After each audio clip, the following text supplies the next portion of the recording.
কথায় ওমরের গর্জনে আলোচনা কাঁপে। আমার ঘরে ধরে তোরা আমার সাথে গাদ্দারি করলি। ইউটার্ন ব্যাক, ইউটার্ন যেতে দিল কোথায়? নবীর দিকে। ইউটার্ন নিল কোন দিকে? মনের বাসায়। ইউটার্ন নিয়ে ছুটল, জায়গায় দরজায় নক করেছে। এই দরজা খোল। কথা শুনে ওমরের ভর্তি ভর্তি আসতে তো উপায় নাই, বাংলাটা আসছে ঠিক কিনা? আজকে উপায় নাই।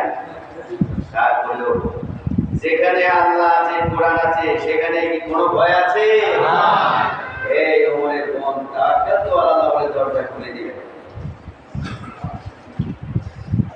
ওমর রাদিয়াল্লাহু তাআলা দরজা যখন এসে দাঁড়ালেন তখন তারা শুনতে পেলেন তারা তেলাওয়াত করছে তোয়ানা মা আনজালনা আলাইকাল কুরআনা লিতাশকা। ও নবী, এই কোরআন আমি অবতীর্ণ করলাম আপনার উপরে, আপনাকে হতভাগ্য বানানোর জন্য নয়। এই কোরআন আপনার ভাগ্যকে সুপ্রসন্ন করে দেবে। সুবহানাল্লাহ। এই আয়াতে কারিমা শুনেছেন ওমর ফারুক। কোরআন শুনলে ভালো লাগে না খারাপ লাগে? ভালো লাগে, কিন্তু ওমরের যে পুকুরির ধাক্কা আছে নাকি নাই, সেই ধাক্কার কারণে মন কি বললো, কি তোরা তেলাওয়াত করতেছি, তোরা নাকি ইসলাম ধর্ম গ্রহণ করলি? বলছে আমরা পড়ে ফেলেছি লা ইলাহা ইল্লাল্লাহু মুহাম্মাদুর রাসূলুল্লাহ সাল্লাল্লাহু আলাইহি ওয়াসাল্লাম। হযরত ওমর ফারুক আরো লাগান্বিত হয়ে গেলেন, এত বড় সাহস! আমার বোন হয়ে আমার কথায় আর জান চলে, আমার ইশারায় চলে, আর আমার ঘরের হয়ে তোরা আমার সাথে বেঈমানি করলি। আজকে তোদেরকে মারবো, মারতে মারতে শেষ করে দেব। বোন বলল, ও ভাই আমার মন, তুমি তো ভালো কথা, তুমি ভয়ঙ্কর, আমি জানি। আল্লাহ ছাড়া কাউকে ভয় করি না।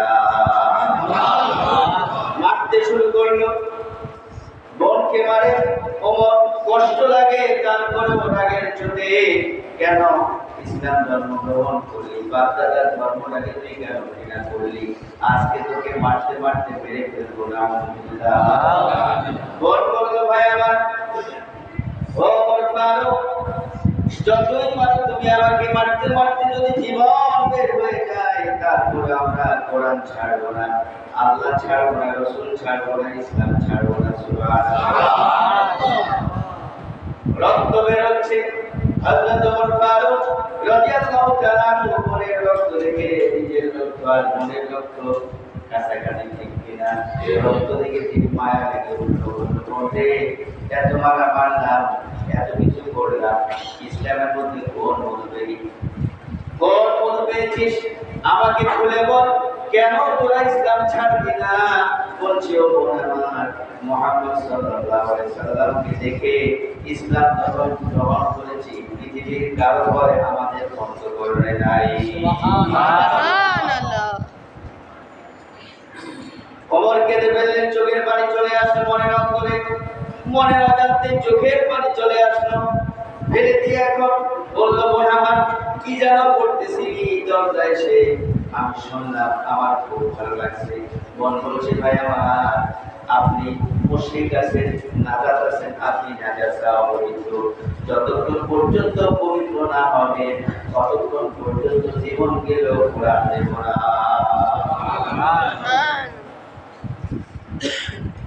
বলল, ভাই বোন আমার, আমি অবশ্যই ইসলাম ধর্ম গ্রহণ করব। তাহলে গোসল করো, উযু করো। গোসল করে উযু করে কোরআন হাতে দিল। ওমর ফারুক পড়তে জানে না, কিন্তু কালো কালো অক্ষরগুলোর দিকে তাকিয়ে ওমরের চোখ দিয়ে পানি পড়তেছে। সুবহানাল্লাহ। কোরআনের অক্ষরগুলো দেখতে ভালো লাগে নাকি? লাগে নাকি? লাগে না? যদি ঈমান থাকে তাহলে কালো কালো অক্ষর, কিন্তু এর থেকে সুন্দর পৃথিবীতে আর কিছু নাই, ঠিক কিনা? আমার ভাইরা, হযরত ওমর ফারুক কাঁদতে লাগলেন, কেঁদে কেঁদে বললেন, বোন আমার, ও ভক্তিপতি আমার, তোমরা ইসলামকে নবীর দরবারে নিয়ে যাও। ছুটলেন সামনে, ওমর পিছে পিছে চলতেছে। এদিকে নবী করিম সাল্লাল্লাহু আলাইহি ওয়াসাল্লাম আবু বকর অন্যান্য সাহাবীদেরকে নিয়ে দারুল আরকাম, যেখানে নবীজি জন্মগ্রহণ করলেন, এখন লাইব্রেরি করা হলো।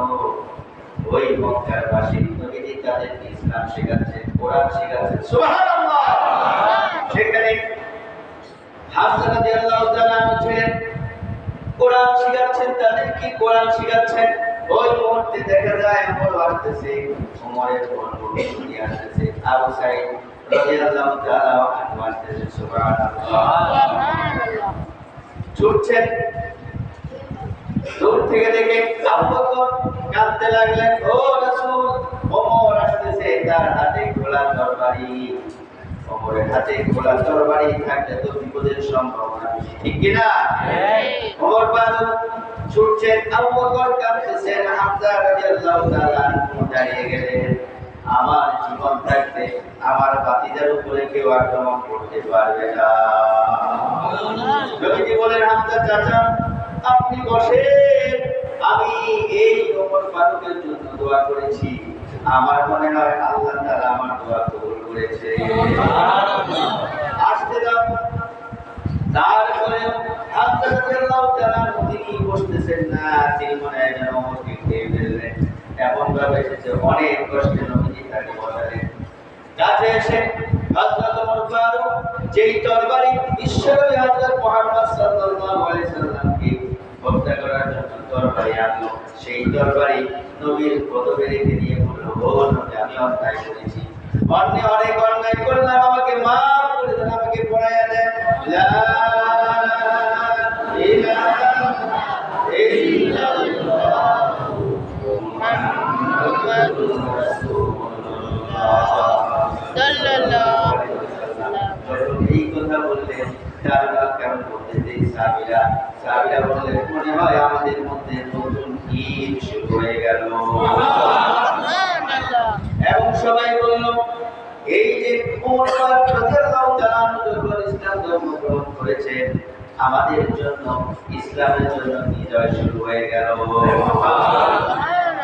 হযরত ওমর ফারুক ইসলাম ধর্ম গ্রহণ করার পর নবীজি কি বলেন, ও নবী, আল ইসলামের হক, ও নবী, আপনি বলে দেন আপনি তো সত্য, আপনার থেকে সত্য কথা কেউ বলে না, আপনি বলেন ইসলাম কি সত্য কিনা? অবশ্যই সত্য। তাহলে আজকে আমি আল্লাহর নামে এখানে মিছিল করব। সুবহানাল্লাহ। দুর্ঘটনা ঘটতে পারে না, না, ও ওমর একটু ঠান্ডা হও। ওমর বললেন, ও নবী, যদি মিছিল না করতে পারি তাহলে আমি বাড়িতে যাব না। সুবহানাল্লাহ। নবীজি মহামুসিবতে পড়ছেন, অনুমতি দিল বিপদ, না দিল বিপদ। তারপর তিনি আল্লাহ বলে অনুমতি দিলেন।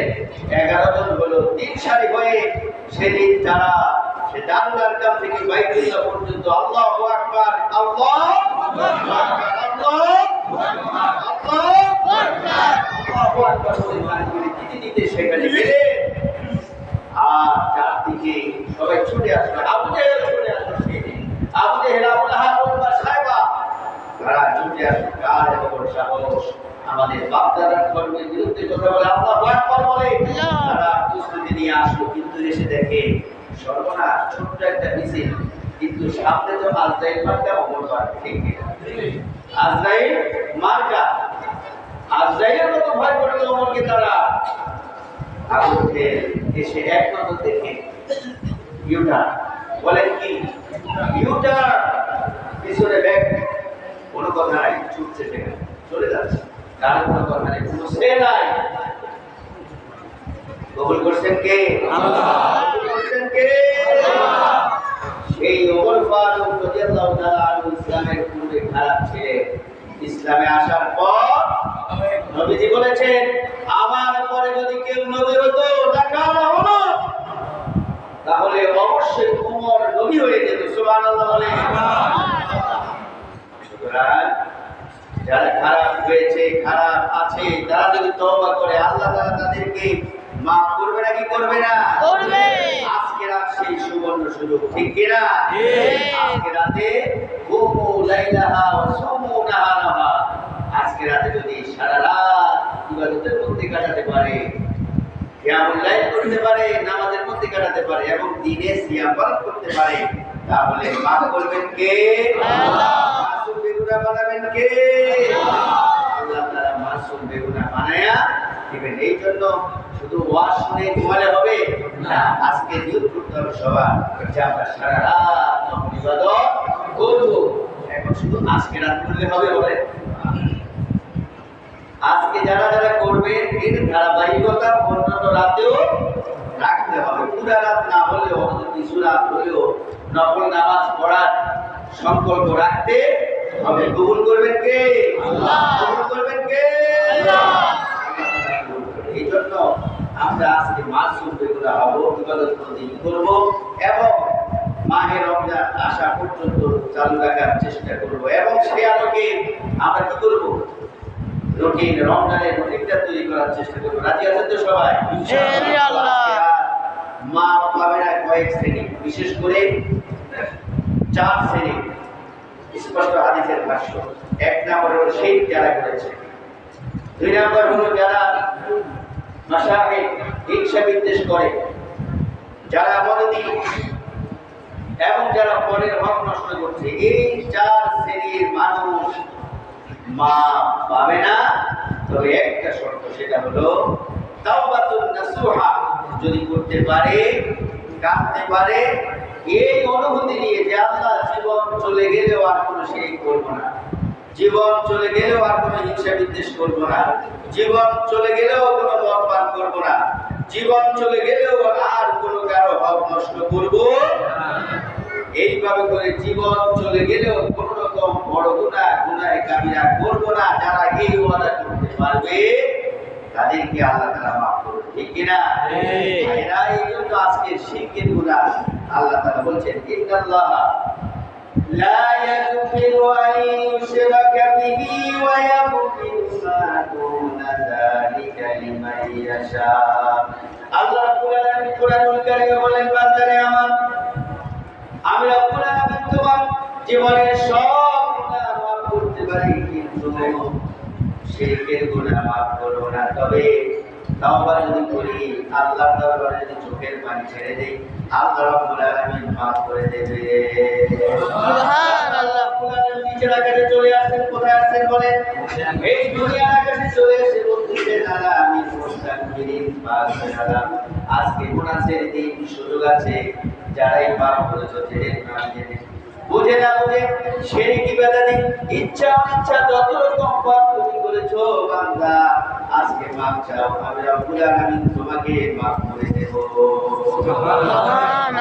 ডাকতেছে আল্লাহ তাআলা, ডাকতেছে, সেই ডাকে আপনারা সাড়া দিয়েছেন, ঠিক কি না?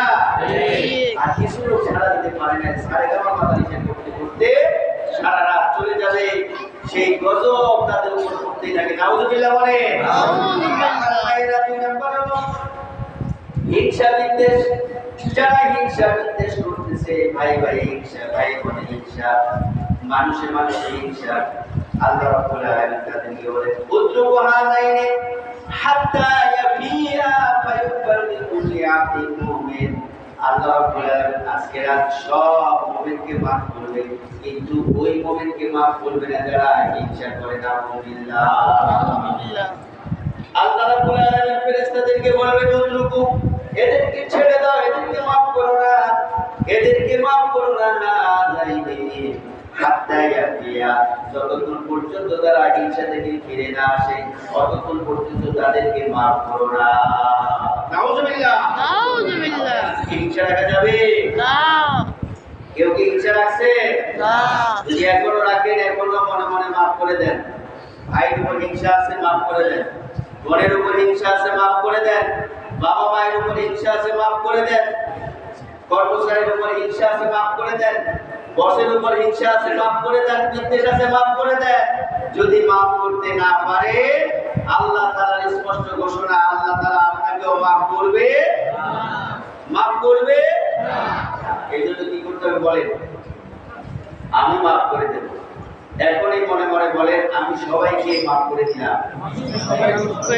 সবার হিংসা বিদ্বেষ থেকে আল্লাহ তুমি আমাকে মুক্ত করে দাও। আমার অন্তর থেকে হিংসা নিয়ে নাও, বিদ্বেষ নিয়ে নাও, এইভাবে আজকে বারবার শুধু মাফ করে দিবে, হিংসা বিদ্বেষ দূর করবে। এখন হিংসা বিদ্বেষ বললেই তো আর যায় না। হিংসা বিদ্বেষ দূর করতে হলে মহব্বত বাড়াতে হবে। কি বাড়াতে হবে? মহব্বত। নবীজি বললেন, আফালাম নাবিয়ুকুম বিমা ইউসাব্বিতু যাকুম লাকুম আফশুস সালাম বাইনাকুম। ওয়া আমার উম্মতেরা, তোমাদের অন্তরে হিংসা বিদ্বেষ বসে আছে। এই হিংসা বিদ্বেষ যতক্ষণ পর্যন্ত তোমার অন্তর থেকে না যাবে, ততক্ষণ পর্যন্ত তুমি জান্নাতি হতে পারবে না। নাউযুবিল্লাহ বলে। এই জন্য হিংসা বিদ্বেষ, নবীজি বললেন, আফালাম নাবিয়ুকুম, আমি কি তোমাদেরকে ওই সম্পদ দেব না যেই সম্পদ দিলেই তোমরা হিংসা থেকে মুক্তি পেয়ে যাবে এবং তোমাদের মধ্যে যত শত্রুতা থাকবে শত্রুতা চলে যাবে এবং তোমাদের মধ্যে মহব্বত পয়দা হয়ে যাবে। আপনারা কি শুনতে চান সেই কথা? সবাই শুনতে চান না? শুনতে চান? আমার নবী বলেছেন, কে বলেছে? আমার নবী বলেছেন, আফশুস সালামা বাইনাকুম। ও আমার উম্মতেরা, তোমরা বেশি বেশি সালাম দাও, তাহলে তোমার অন্তর থেকে হিংসা কেড়ে নেবেন কে? আল্লাহ। বিদ্বেষ কেড়ে নেবেন কে? আল্লাহ। মহব্বত পয়দা করবেন কে? আল্লাহ। সুতরাং আজকে থেকে, এখন থেকে সালাম, শুধু সালাম আর সালাম, আফশুস সালামা বাইনাকুম, তাহলে মহব্বত বেড়ে যাবে, হিংসা বিদ্বেষ পালিয়ে যাবে, চলে যাবে। সালাম দিতে হবে বেশি বেশি। ভাইয়েরা আমার, নবীজি বারবার বেশি বেশি সালাম দিতেন। হাদিস শরীফের মধ্যে এসেছে, বিশ্বনবী হযরত মুহাম্মদ সাল্লাল্লাহু আলাইহি সাল্লামকে কেউ আগে কখনো সালাম দিতে পারে, এটা নবীর আসল সুন্নাত। কিন্তু আমরা কেউ কেউ বড় হুজুর এটা দেখি, কেউ কেউ বড় লোক এটা দেখি, আমি বড় লোক, আমি বড় হুজুর, আমার সালাম দিবে। নবী কি এরকম করতেন? নবী তো বলতে পারতেন যে আমি নবী না, নবী রাসূল থেকে রাসূল, বড় নবী তো নাই, তো আমার উম্মতেরা আমাকে সালাম দিবে। নবীজি কে কখনো বলেছেন? না। অনেক সালাম বলছে যে আমি অনেক প্ল্যান প্রোগ্রাম করেছি, বিশ্ব নবীকে আমি আজকে সালাম দেব, কিন্তু পারি নাই। সুবহানাল্লাহ। সেই নবীর উম্মত আমরা সালাম দিতে জানি, সালাম দিতেও না জানি। বড় লোককে গরিব লোক সালাম দিচ্ছে,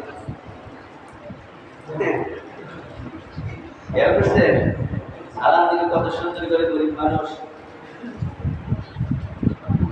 মানে একটা কিছু আইন গাড়োয়ালি যেটা বলে না, সালাম দেওয়ার সুন্নাত আর লওয়া কি ওয়াজিব। ওই লোক আপনাকে বলো আসসালামু আলাইকুম, আপনি এরপরে দাস হবে না, তো আপনি বলতে হবে ওয়া আলাইকুম আসসালাম ওয়া রাহমাতুল্লাহ। এক ডিগ্রি বাড়াই দিতে হবে। কি করতে হবে বলে? এক ডিগ্রি বাড়াইতে হবে। আসসালামু আলাইকুম, আপনি ওয়া আলাইকুম সালাম বললে হবে না, কি বলতে হবে? ওয়া আলাইকুম আসসালাম ওয়া রাহমাতুল্লাহ। আর যিনি আপনাকে দিলেন আসসালামু আলাইকুম ওয়া রাহমাতুল্লাহ, আপনার আরেক ডিগ্রি বাড়াই দিতে হবে, ওয়া আলাইকুম আসসালাম ওয়া রাহমাতুল্লাহি ওয়া বারাকাতুহু। এইভাবে ডিগ্রি বাড়াতে হবে, তা না হলে অন্তরে হিংসা যাবে না, মহব্বত তৈরি হবে না। আফশুস সালামা বাইনাকুম, বেশি বেশি সালাম দিতে হবে। তখন এই অন্তর থেকে হিংসা বিদ্বেষ কেড়ে নেবেন কে? আল্লাহ। মহব্বত পয়দা করবেন কে? আল্লাহ। এটা আমার নবীজি তিনি মারলা আলা গেলমান, মারলা মানে কি? যাওয়া। গেলমান বাচ্চা, ছোট ছোট বাচ্চা, এদের পাশ দিয়ে বাচ্চারা খেলাধুলা করছে, নবীজি এদের পাশ দিয়ে যাচ্ছে। তো নবীজি যেতে আনাস বিন মালিক, তিনি বললেন, যিনি নবীজি 10 বছর খেদমত করেছেন। কয় বছর? 10 বছর খাদেম ছিল আনাস বিন মালিক রাদিয়াল্লাহু আনহু। সুবহানাল্লাহ বলে। তিনি বললেন, আমি অবাক হয়ে গেলাম, নবীজি এই ছোট্ট ছোট্ট বাচ্চাদেরকে সুন্দর করে সালাম দিলেন, আসসালামু আলাইকুম ওয়া রাহমাতুল্লাহি ওয়া বারাকাতুহু। সুবহানাল্লাহ বলবেন না? এইভাবে নবীজি সালাম দিতেন। এমনকি হাদিসের মধ্যে আসছে, বাবু সালামের মধ্যে নবীজি বলেছে, এখানে দেখা হয়েছে কোন মুসলমান সালাম দিয়েছেন, আবার একটা পিলারের আড়াল হয়ে পিলার এই পাশে সালাম দিয়েছে, ওই পিলারের ওই পাশে গিয়েছে, আবার তাকে সালাম দিতে হবে। সুবহানাল্লাহ বলে। অনেকে তো হুজুর শান্তি নেয়, ঘরে যাইতে ভয় লাগে, এই হোম মিনিস্টার গরম, সবসময় শুধু মাইন্ড করছে। আছে না এরকম? আছে নাকি না? আছে, আছে। কারণ টিভি মোবারক আছে তো, টিভি শরীফ আছে তো, ওগুলো দেখে দেখে হিট হয়ে থাকে, ওগুলো দেখে হিট হয়ে থাকে। তা কি করতাম? বললাম একটা সাধারণ ব্যাপার, কিচ্ছু না, শুধু যাই সালাম দিতাম, আসসালামু আলাইকুম ওয়া রাহমাতুল্লাহ। সালাম মানে কি? শান্তি, শান্তি, শান্তি। টিভি মোবারক যে অশান্তি করছে, গরম করছে, হট করছে, এটা ঠান্ডা করবে কে? সালাম। কে ঠান্ডা করবে? অনেকে আমাকে বলে হুজুর মাশাআল্লাহ সালামে যে এত বরকত, আর কিছু দেখি অন্যদের গেলে ঠুসঠাস আওয়াজ, এটা সেটা, আরো মুখের দিকে তাকানো যায় না। আজকে যত সালাম দিলাম মধ্যে দিয়ে দিবি, এরপরে সুন্দর সুন্দর কথা আসতেছে। সুবহানাল্লাহ। এই সালাম পৃথিবীতে তৈরি হতে পারে না, পৃথিবীর কেউ দিতে পারে না, বড় ডাক্তার কবিরা দিতে পারবে না। এটা আসে আজিব থেকে সালাম আসে। সুবহানাল্লাহ। এই সাকিনা আল্লাহ, এই সাকিনা কার? এই শান্তি কার? আল্লাহ তাআলা বলছে, এই জন্য নবী বলছেন আফসুস সালাম, আসে আজিবের সালাম দিয়ে দাও, তাহলে সব কিছু ঠান্ডা করবেন কে? আল্লাহ। মেয়েরা বড়রা ছোটদেরকে সালাম দিতে পারবে। আমি দেখেছি আমাদের বাড়িতে দক্ষিণ বাড়ি বলতাম, সেটা দক্ষিণ বাড়ি, এক লোক ছেলে রাখলো পা দিয়েছে। তো আমি ছোটবেলাতে স্কুলে পড়েছি, যখন স্কুলে যেতাম দূর থেকে আমাদেরকে সালাম দিতেন। সুবহানাল্লাহ। আমি এখন মনে আছে, দোয়া চলে আসে দেখলে আসসালামু আলাইকুম ওয়া রাহমাতুল্লাহি ওয়া বারাকাতুহু, এরকম লম্বা করে সালাম দিতেন। এই ওনার কাছ থেকে সালাম শিখেছি ছোটবেলায়। তাহলে ওনার মর্যাদা বাড়ছে না কমছে? আমি যখন আমার বাবার জন্য দোয়া করি, তখন আমি ওই সেই জায়গার জন্য দোয়া করি। আমি গুনাহগার বান্দা, কিন্তু আমি যখন দোয়া করি তখন দোয়া আল্লাহ কবুল করে না ছেড়ে দেয়? কবুল করে, এতে কোনো অসুবিধা নেই। সুতরাং আমি যে দোয়া করি, আমার বাবার সাথে দোয়া করতে তখন তাকে আমি দোয়া করি। সুতরাং আমরা মুরব্বী যারা আছি, ছোটদেরকে দেখলে সালাম শিখাতে হবে। রাস্তার লোক এই ছেলেটা যদি গুণটা হয়, বদমাইশ হয়, তাহলে সমাজের নষ্ট হবে নাকি হবে না? সমাজের নষ্ট করবে। এই একজন যদি সালাম না দিতে আজকে গুণটা বেশি হয়, অশান্তময় ছেলে তৈরি হয়, হয় নাকি হয় না? মুরব্বীরা আমরা যদি সালাম দিতাম, তাহলে এই ছেলেগুলো নষ্ট হতো না। আমরা মুরব্বীরা সালাম দেই না, আমরা নিরিবিলি হেঁটে পড়তে চলে আসি না। আপনি যখন আসবেন, ছোট বাচ্চা খেলাধুলা করতেছেন, আপনি যতটুকু সম্ভব তাদেরকে সালাম দিবেন, তখন তারা নম্র ভদ্র হবে, আপনাকে দেখা মাত্র সেই ভদ্র হয়ে যাবে, ঠিক কিনা? তাহলে এই আজকে হিংসা বিদ্বেষ দূর করা একমাত্র ঔষধ হলো সালাম, ঠিক কিনা? বেশি বেশি সালাম দিবেন। আজকে রাত যাকেই দেখবেন তাকে সালাম দিবেন, এবং এটা রুটিন করে নেবেন। যাকেই দেখবেন, নবীজি বলছেন, নবীজিকে প্রশ্ন করা হলো, ইয়া রাসূলুল্লাহ আইয়ুল ইসলামিল খায়র? ক্বালা তুতি'উ তা'আম ওয়া তাকরাউ সালাম মান আরাফতা ওয়া মান লাম তা'রিফ। নবীজিকে প্রশ্ন করা হলো, হে রাসূলুল্লাহ আপনি বলে দেন, ও নবী আপনি বলেন ইসলামের মধ্যে কোন কাজটি উত্তম? কে প্রশ্ন করলো? সাহাবী প্রশ্ন করলো। কাকে প্রশ্ন করলো? নবীজিকে প্রশ্ন করলো, আইয়ুল ইসলামিল খায়র? ইসলামের মধ্যে সর্বোত্তম কাজ কোনটি? নবীজি বললেন মানুষকে খাওয়ানো উত্তম কাজ এবং মানুষকে সালাম দেওয়া উত্তম কাজ। সুবহানাল্লাহ। নবীজি আর বললেন আলামান আরাফতা ওয়া মান লাম তা'রিফ। নবীজি বললেন, ও আমার উম্মতেরা, তুমি সালাম দিবে যাকে চেনো এবং যাকে চেনো না সবাইকে সালাম দাও। সুবহানাল্লাহ। যাকে চিনবেন না তাকেও সালাম দেওয়া এটা নবীজির আদেশ। আলামান আরাফতা ওয়া মান লাম তা'রিফ, যাকে আপনি চিনবেন তাকেও দিবেন, যাকে চিনবেন না তাকেও সালাম দিলে হিংসা বিদ্বেষ কেড়ে নেবেন কে? আল্লাহ সুবহানাহু ওয়া তাআলা। এই এবং আজকে রাত বেশি বেশি জিকির করবেন। কি করবেন বলেন?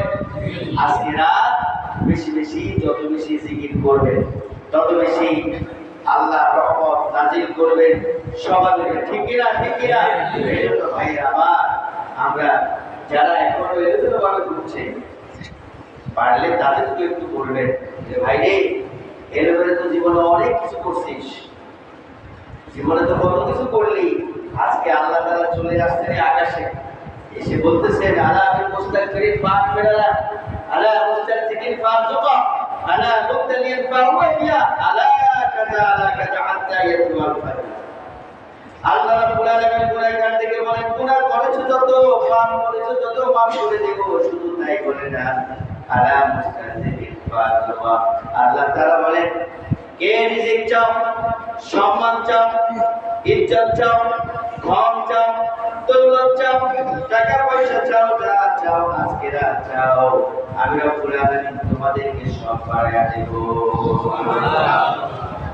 আলামিন মুস্তাজিকিন ফারজুকা, যত রকমের রিজিক আছে আমি আল্লাহ তাআলা তোমাদেরকে দিয়ে দেব। শুধু তাই নয়, আলা মুবতালিয়ান ফাওয়াফিয়াহু, আলা কাযা হাত্তা ইয়াতলুআল ফাজর। এরপরে আল্লাহ তাআলা আবার বলতে থাকেন, মাগরিব থেকে শুরু হয়ে গেল। ঠিক কিনা? ঠিক কিনা? মাগরিব থেকে আল্লাহ তাআলা ডেকে ডেকে বলতেছেন নিচের আকাশে এসে, আলা মুবতালিয়ান ফাওয়াফিয়াহু, কেউ কি মুসিবতে পড়ছো নাকি, বিপদে পড়ছো নাকি, সন্তান নিয়ে বিপদে আছো নাকি, স্ত্রী নিয়ে বিপদে আছো নাকি, পরিবার নিয়ে বিপদে আছো নাকি, সমাজ নিয়ে বিপদে আছো নাকি, রাষ্ট্র নিয়ে বিপদে আছো নাকি, বিশ্ব নিয়ে বিপদে আছো নাকি, ও আমার বান্দা বান্দি, আজকে রাত এই লাইলাতুল বারাত, আজকে মুক্তির রাত, আমার কাছে চাও, আমি রব্বুল আলামিন তোমাকে মুক্ত করে দেব। আলা মুবতালিয়ান ফাওয়াফিয়া, যত বড় মুসিবত সারা বিশ্ব না পারলে পারবেন কে? সারা বিশ্ব না পারলে পারবেন কে? বিশ্বাস আছে তো? যদি বিশ্বাস থাকে তাহলে কবুল হয়ে গেছে। সুবহানাল্লাহ বলে। বিশ্বাস হয় না, আমরা দোয়া করব তাদের। আল্লাহ নবী কি জীবনের একটা মিথ্যা কথা বলেছেন? সবাই বলে একটা মিথ্যা কথা তিনি জিন্দেগিতে বলে আমার কথা নয়। আল্লাহ রাব্বুল আলামিন তার নবীর ব্যাপারে বললেন, ওয়ালাউ তাকাওয়ালা আলাইনা বা'দাল আকাবিল লাআখাযনা মিনহু বিল ইয়ামিনি সুম্মা লাকাত'না মিনাল ওয়াতির। আল্লাহ রাব্বুল আলামিন বলেন, দুনিয়ার মানুষ জেনে নাও, আমার নবী, নবীদের নবী, নবী সম্রাট হযরত মুহাম্মদ সাল্লাল্লাহু আলাইহি ওয়াসাল্লাম, তিনি জীবনে একটা মিথ্যা কথা বলেন নাই, মন থেকে কথা বলেন নাই, খাম খেয়ালি কথা বলেন নাই। তিনি সেই কথাগুলো বলেছেন আমি রব্বুল আলামিন তাকে যা শিখিয়েছি, আমি তার উস্তাদ হয়ে জিবরাইলের মাধ্যমে যা শিখিয়েছি তিনি তাই বলেছেন। সুবহানাল্লাহ। শুধু তাই নয়, আমার নবী মুহাম্মদুর রাসূলুল্লাহ সাল্লাল্লাহু আলাইহি ওয়াসাল্লাম যদি নিজের মন থেকে একটি কথা বলতেন, কে নবীজি যদি মন থেকে একটি কথা বলতেন, খামখেয়ালি একটা কথা বলতেন, আল্লাহ তাআলা বললেন আমি মুহাম্মদ সাল্লাল্লাহু আলাইহি ওয়াসাল্লামের জিহ্বা ডান হাতে চেপে ধরতাম, ডান হাত চেপে ধরতাম, আর আমি আল্লাহ নিজে মুহাম্মদ সাল্লাল্লাহু আলাইহি ওয়াসাল্লামের জিহ্বা টেনে এবং তার জিহ্বা টেনে আমি আল্লাহ কেটে ছেড়ে ফেলে দিতাম। সুবহানাল্লাহ বলে। সুবহানাল্লাহ। এই কণ্ঠ নারী জিহ্বা সহ আমি আল্লাহ কেটে ছেড়ে ফেলে দিতাম। মুহাম্মদ সাল্লাল্লাহু আলাইহি ওয়াসাল্লাম যদি একটা মিথ্যা কথা বলতেন অথবা মন থেকে একটা কথা বলতেন, অন্য জায়গায় আল্লাহ তাআলা বলেছেন, ওয়া ইয়ানতিকু আনিল হাওয়া ইন হুয়া ইল্লা ওয়াহয়ুন ইউহা। ও জগৎবাসী, আমি আল্লাহ নিজে বললাম আমার নবী মুহাম্মদুর রাসূলুল্লাহ একটা নোট মানে কি সাউন্ড করে আওয়াজ করতেন না, একটা সাউন্ড করতেন না আমার নবী ছাড়া। কবি কত সুন্দর করে বললেন, মুহাম্মদ হারগিজ না গুপ্তা না গুপ্তা জিবরাইল, জিবরাইল হারগিজ না গুপ্তা না গুপ্তা রব্বে জালিল। যতক্ষণ কথা বলতেন না জিবরাইল ততক্ষণ কথা বলতেন না রব্বে তাহলে নবীজি যা বলেছেন কোরআন, যত কোরআন নবীজিকে আল্লাহ তাআলা শিখিয়েছেন। নবীজি টিচার কে, শিক্ষক কে? আল্লাহ সুবহানাহু ওয়া তাআলা কুল কায়নাতের মালিক, তিনি হলেন নবীজির শিক্ষক। সুবহানাল্লাহ বলে এই নবীর শিক্ষক আল্লাহ তাআলা। নবীজি জিবরাইল কথা না বলে নবীজি কোনো সাউন্ড করতেন না, আর জিবরাইল কোনো সাউন্ড করতেন না যতক্ষণ পর্যন্ত আল্লাহ তাআলা সাউন্ড না করতেন। সুবহানাল্লাহ। আবার ভাইয়েরা, সেই কোরআনের মাস আমাদের মধ্যে আসতেছে নাকি, ঠিক কিনা? আসতেছে। সুতরাং এখন থেকে কোরআনের মহব্বতকারী হয়ে যেতে হবে, যে কোরআনের কারণে রমজান মাস এত